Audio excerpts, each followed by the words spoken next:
Yo, halo guys, sebelum gua lanjutin ke pembahasannya, gua nggak bosen-bosen ngingetin ke kalian dulu. Yuk dukung dulu channel ini dengan pencet tombol subscribe dan loncengnya di bawah ini agar kalian tidak ketinggalan update dari channel ini.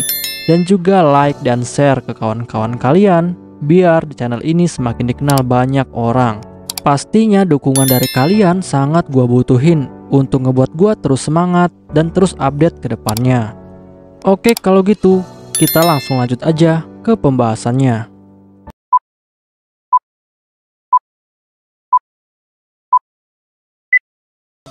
Yo, halo guys, di video gua kali ini gua bakal ngebahas light novel Zoku Mahoka Koko no Reto Seimejin Company volume pertama chapter ke-7. Di chapter ini bakal dibahas tentang insiden pencurian teknologi reaktor bintang. Untuk kalian yang belum nonton chapter sebelumnya, silahkan ditonton terlebih dahulu. Pada tanggal 30 April, Mayumi dan juga Tookami yang sudah diterima di perusahaan Tatsuya, mereka berdua pun lalu dibawa menuju ke kantor perusahaan Meijin Company untuk diperlihatkan pekerjaan mereka. Tetapi saat mereka sampai di kantor perusahaan, mereka pun lalu bertemu dengan Kyoko. Dan hal ini membuat Mayumi menjadi sangat terkejut. Bahkan Mayumi tidak pernah menyangka jika Kyoko juga akan bekerja di perusahaan ini. Dan setelah Kyoko menyapa Mayumi, Kyoko pun lalu bertanya kepada Mayumi, siapakah pria yang ada di sebelah Mayumi, dan apakah mereka berdua telah saling mengenal. Dan Mayumi pun langsung mengenalkan Tookami kepada Kyoko. Mayumi bilang bahwa pria yang ada di sebelahnya ini bernama Tookami Ryosuke, dan dia juga adalah seorang karyawan yang telah diterima oleh Tatsuya. Dan setelah mereka saling berkenalan, Mayumi pun lalu bertanya kepada Kyoko, apakah Kyoko juga bekerja di perusahaan ini. Kyoko yang mendengar hal itu, dia pun dengan tenang lalu menjawab. Kyoko bilang kepada Mayumi bahwa sebenarnya dia telah keluar dari militer dan dia telah bergabung dengan keluarga Yotsuba. Dan tentu saja, dia juga harus bekerja untuk bisa mendapatkan uang. Mayumi yang mendengar hal itu, dia pun akhirnya mulai mengerti. Lalu Mayumi bertanya kepada Kyoko, kenapa Kyoko tidak pulang saja ke rumah orang tuanya? Tetapi Kyoko lalu menjawab. Kyoko bilang kepada Mayumi bahwa jika dia pulang ke rumah orang tuanya, maka mereka pasti akan menyuruhnya untuk segera menikah, karena dia sudah melewati usia pernikahan. Dan hal itu membuatnya merasa sangat tidak nyaman, sehingga dia pun akhirnya memutuskan untuk bergabung dengan keluarga Yotsuba. Mayumi yang mendengar hal itu, dia pun akhirnya mengerti. Lalu setelah itu, Kyoko bilang kepada Mayumi dan juga Tookami, jika mereka berdua telah siap untuk berangkat, maka dia akan membawa mereka berdua menuju ke Akademi Sihir Industri yang akan segera dibangun oleh Tatsuya. Karena dia telah ditugaskan oleh Tatsuya untuk menjadi pengawas bagi mereka berdua.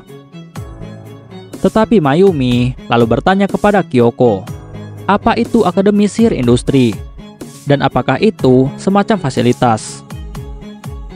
Kyoko yang mendengar hal itu, dia pun lalu menjelaskan kepada Mayumi dan juga Tookami.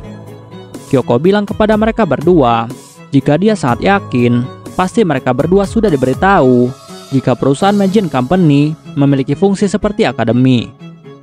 Dan Akademi Sihir Industri adalah sebuah lembaga pendidikan yang ada di dalam perusahaan Meijin Company.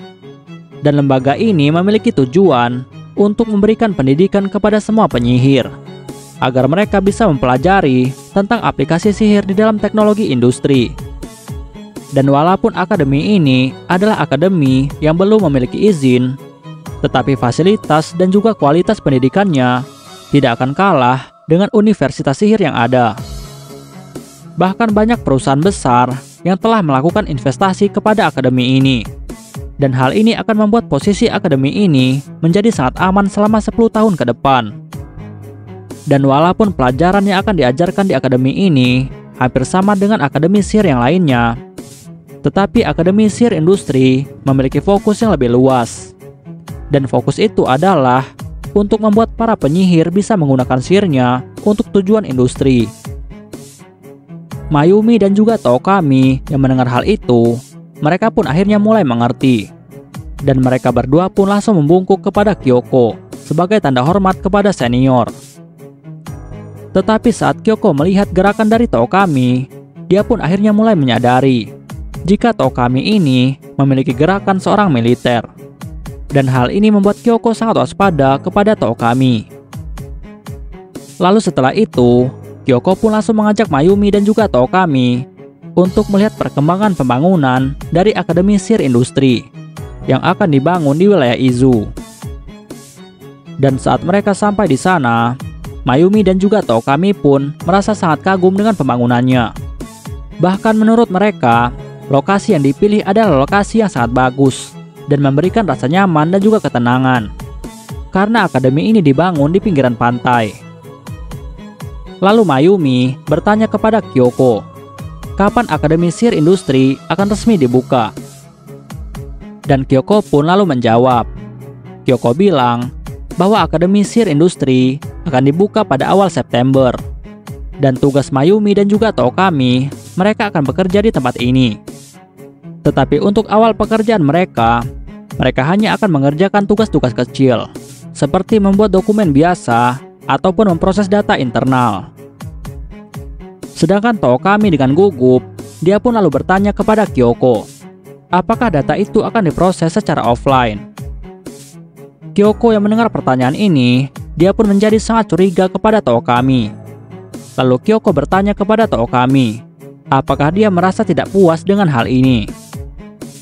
Dan alasan Kyoko curiga kepada Tookami adalah karena Tookami merasa tidak puas dengan data yang diproses secara offline. Dan di sini Kyoko sangat menyadari, jika data yang diproses secara online, maka data itu bisa saja bocor keluar. Dan di sini Kyoko mulai curiga kepada Tookami, jika Tookami itu adalah seorang mata-mata. Tetapi Tookami yang mulai menyadari, jika Kyoko sudah curiga kepadanya, dia pun lalu bilang kepada Kyoko, jika dia merasa sudah sangat puas, dan dia berjanji bahwa dia akan bekerja dengan sangat baik. Lalu setelah itu, Kyoko pun langsung mengantarkan mereka berdua untuk menuju ke ruang kerja mereka. Lalu Kyoko bilang kepada mereka, jika mereka sudah bisa mulai bekerja dan bersiap untuk mempersiapkan pembukaan akademi. Sedangkan untuk tempat tinggalnya, jika mereka tidak memiliki tempat tinggal, maka mereka bisa tinggal di rumah karyawan yang sudah disiapkan. Mayumi yang mendengar hal itu, dia pun langsung setuju untuk tinggal di rumah karyawan. Karena dia sangat menyadari jika jarak dari Izu menuju ke Tokyo, jaraknya lumayan jauh. Bahkan butuh waktu 2 jam untuk bisa sampai ke sana. Jadi Mayumi akhirnya memutuskan bahwa dia akan tinggal di rumah karyawan. Sedangkan Tookami, dia juga setuju untuk tinggal di rumah karyawan. Tetapi dia meminta lahan parkir untuk mobil pribadi. Kyoko yang mendengar hal itu, dia pun menjadi semakin curiga kepada Tookami. Karena dia tahu jika Tookami tidak memiliki mobil apapun. Dan setelah itu, Kyoko pun langsung mengajak mereka berdua untuk menuju ke Pulau Miyaki. Karena dia ingin menunjukkan tentang pengembangan reaktor bintang. Dan perlu diketahui, Kepulauan Izu jaraknya sangat dekat dengan Pulau Miyaki. Sehingga Tatsuya telah menyediakan alat transportasi khusus untuk bisa menghubungkan Kepulauan Izu dan juga Pulau Miyaki. Lalu Mayumi bertanya kepada Kyoko, kenapa Tatsuya menyediakan alat transportasi untuk menghubungkan Izu dan juga Pulau Miyaki, dan kendaraan itu disebut dengan nama Izu Shuttle. Kyoko yang mendengar hal itu, dia pun langsung memberitahu Mayumi dan juga Tookami. Kyoko bilang bahwa siswa Akademi Sihir Industri yang sudah dianggap mampu, maka siswa itu akan dikirimkan ke Pulau Miyaki untuk menerima pelatihan selanjutnya yang akan diadakan di pabrik reaktor bintang. Sehingga hal ini akan memudahkan para siswa untuk menuju ke Pulau Miyaki. Lalu Kyoko juga bilang kepada mereka berdua bahwa pekerjaan awal Mayumi dan juga Tookami adalah mereka harus bisa membuat sistem yang bisa memilih para penyihir berbakat untuk bisa diajarkan di Akademi Sihir Industri, agar mereka bisa mendapatkan pendidikan yang tepat. Dan ini adalah tugas pertama mereka yang akan diberikan oleh Tatsuya. Sedangkan dia sendiri, dia adalah manajer mereka. Dan bisa dibilang, dia ini adalah atasan mereka berdua. Mayumi dan juga Tookami yang telah mendengar hal itu, mereka pun menjadi sangat terkejut. Lalu Tookami bertanya dengan gugup kepada Kyoko, bukankah tugas mereka pertama hanyalah untuk memproses data secara offline? Dan kenapa mereka harus melakukan hal ini? Tetapi Kyoko tidak menanggapi protes dari Tookami. Bahkan Mayumi mulai berpikir jika jangan-jangan perusahaan Magin Company ini adalah perusahaan yang sangat kejam, yang akan memaksa karyawannya untuk bekerja keras tanpa peduli kepada kesehatan para karyawan. Dan setelah mereka sampai di Pulau Miyaki, Kyoko pun langsung mengajak mereka berdua untuk menuju ke pabrik reaktor bintang. Dan setelah mereka sampai di sana, Kyoko pun lalu bertanya kepada Mayumi, apakah Mayumi sebelumnya pernah datang ke tempat ini? Dan Mayumi pun lalu menjawab. Mayumi bilang kepada Kyoko bahwa dulunya dia pernah datang ke sini sekali bersama dengan para generasi muda dari 28 rumah utama. Perlu diketahui, pada saat Jumonji Katsuto mengadakan sebuah pertemuan untuk para generasi muda dari 28 rumah utama termasuk keluarga Yotsuba, pertemuan itu dilakukan untuk membahas tentang pencegahan gerakan anti penyihir. Tetapi mereka juga saat itu lalu mengadakan kunjungan ke pabrik reaktor bintang di Pulau Miyaki. Dan setelah itu, Kyoko pun langsung mengajak mereka berdua untuk menuju ke ruang kendali reaktor bintang. Dan di sana mereka lalu bertemu dengan Tatsuya. Sedangkan Tatsuya yang melihat kedatangan dari Kyoko, dia pun lalu berterima kasih kepada Kyoko karena Kyoko sudah mau mengajak Mayumi dan juga Tookami untuk melihat-lihat keadaan pabrik. Sedikit informasi, saat ini Pulau Miyaki telah dibagi menjadi 4 distrik. Area timur adalah area pabrik reaktor bintang. Area tenggara adalah area bandara. Area barat daya adalah fasilitas milik keluarga Yotsuba. Sedangkan area barat laut adalah area tempat dilakukan eksperimen rahasia. Dan tempat itu adalah tempat dari lift satelit virtual milik Tatsuya yang menghubungkan pesawat luar angkasa Takachiho dengan permukaan bumi. Dan khusus untuk area barat laut dan juga barat daya, kedua tempat ini adalah tempat yang sangat tertutup dan siapapun tidak boleh masuk ke sana kecuali anggota dari keluarga Yotsuba. Lalu setelah itu, Tatsuya bilang kepada Kyoko bahwa dia akan mulai bersiap-siap untuk sebuah acara yang akan segera diadakan. Kyoko dan juga Mayumi yang mendengar hal itu, mereka pun langsung mengerti. Tetapi sayangnya Tookami, dia malah menjadi sangat bingung karena dia tidak tahu acara apa yang akan segera diadakan. Tetapi Mayumi lalu memberitahu Tookami.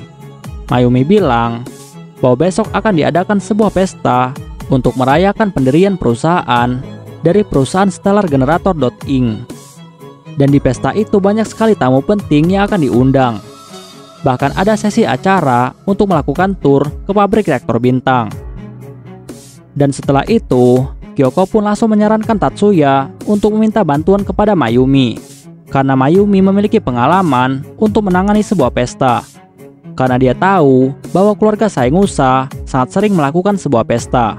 Dan dia yakin pasti Mayumi akan sangat membantu. Tatsuya yang mendengar hal itu, dia pun lalu secara pribadi bilang kepada Mayumi. Tatsuya bilang kepada Mayumi bahwa dia meminta bantuan Mayumi untuk menangani pesta. Karena pesta itu juga akan dihadiri oleh orang-orang dari asosiasi sihir, sedangkan dia tidak akrab dengan mereka. Mayumi yang mendengar hal itu, dia pun akhirnya mengerti. Dan dia pun bilang kepada Tatsuya bahwa dia akan membantu Tatsuya. Tetapi dia harus meminta izin terlebih dahulu kepada ayahnya. Setelah pekerjaan hari ini selesai, Mayumi pun lalu memutuskan untuk pulang ke rumah keluarga Saengusa karena dia ingin membahas tentang pesta kepada ayahnya. Sedangkan Tookami, dia menyewa sebuah kamar hotel di Pulau Miyaki karena dia belum memiliki tempat tinggal. Di sisi lainnya, di rumah utama keluarga Saengusa, setelah keluarga Saengusa selesai makan malam, Mayumi langsung menemui ayahnya untuk membicarakan sesuatu. Dan Mayumi lalu bertanya kepada ayahnya, apakah baik jika dia datang ke pesta yang diadakan oleh Tatsuya sebagai perwakilan dari keluarga Saengusa. Koichi yang mendengar hal itu, dia pun sangat mendukung tentang hal ini. Karena dia sangat tahu bahwa di pesta itu nantinya akan dihadiri oleh para pebisnis yang sangat berpengaruh. Dan hal ini akan membuat keluarga Saengusa bisa membentuk hubungan baik dengan mereka. Bahkan dia juga sudah tahu jika banyak pemimpin dari perusahaan besar yang telah melakukan investasi kepada perusahaan reaktor bintang. Dan jika keluarga Saengusa bisa menjalin hubungan baik dengan mereka, maka keluarga Saengusa akan menjadi semakin kuat di bidang bisnis. Dan hal ini akan sangat menguntungkan bagi keluarga Saengusa. Lalu Koichi langsung memberikan izin kepada Mayumi untuk datang ke pesta itu sebagai perwakilan dari keluarga Saengusa. Dan pembicaraan pun akhirnya selesai. Oke guys, pembahasan kita di chapter kali ini selesai sampai di sini dulu. Dan kita bakal lanjut lagi di chapter selanjutnya. Gua nggak bosan-bosan ingetin ke kalian untuk dukung channel ini dengan pencet tombol subscribe, like, share ke kawan-kawan kalian, biar channel ini semakin dikenal banyak orang. Dan untuk kalian yang ingin mendukung channel ini dengan berdonasi, silahkan cek link donasinya yang ada di deskripsi. Oke guys, see you next time. Bye-bye.